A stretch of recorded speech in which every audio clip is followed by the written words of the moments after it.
నాగర్ కర్నూలు జిల్లా దోమలపెంట ఎస్ఎల్బీసీ సహాయక చర్యల్లో కీలకమైన పరిణామం చోటు చేసుకుంది. ఎట్టకేలకు టన్నెల్ టీబీఎం ముందు భాగంలో ఒక డెడ్ బాడీని గుర్తించారు. శిథిలాల కింద ఒక కార్మికుడి చెయ్యిని రెస్క్యూ బృందాలు గుర్తించాయి.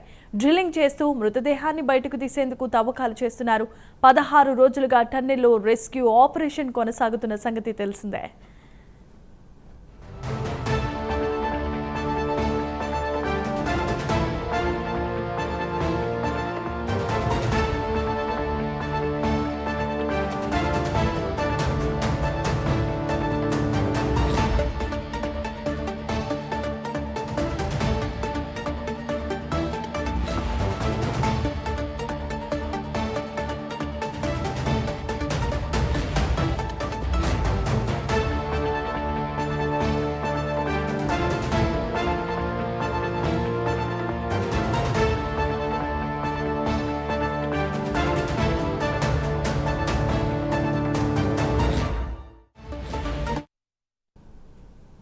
రైట్గా ఎస్ఎల్బీసీ టన్నెల్ దగ్గర రెస్క్యూ బృందాలు 16 రోజులుగా రెస్క్యూ ఆపరేషన్ చేస్తున్న సంగతి తెలిసిందే.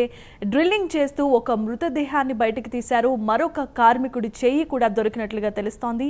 ఎస్ఎల్బీసీ చర్యలో భాగంగా ఈ పురోగతిని సాధించారు. టన్నెల్ టీజీఎం ముందు ఒక డెడ్ బాడీని గుర్తించారు. ఇదే అంశానికి సంబంధించి మరిన్ని అప్డేట్స్ అందించడానికి మా కరెస్పాండెంట్ హరిశంకర్ ఫోన్ ఇన్ ద్వారా సిద్ధంగా ఉన్నారు. హరిశంకర్, చెప్పండి.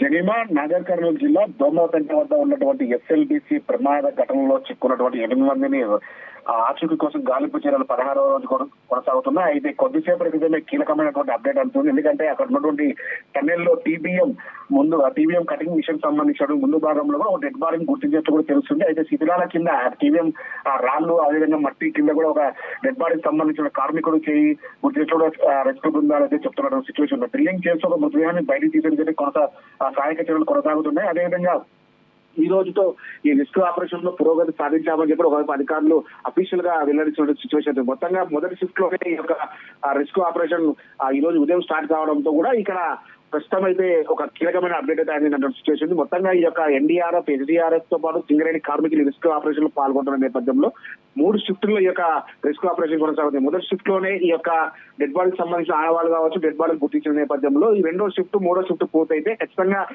ఏదైతే ప్రమాదానికి సంబంధించినటువంటి చిక్కున్నటువంటి కార్మికుల మృతదేహాలు అయితే లభించే అవకాశం అయితే కనిపిస్తున్నాయి.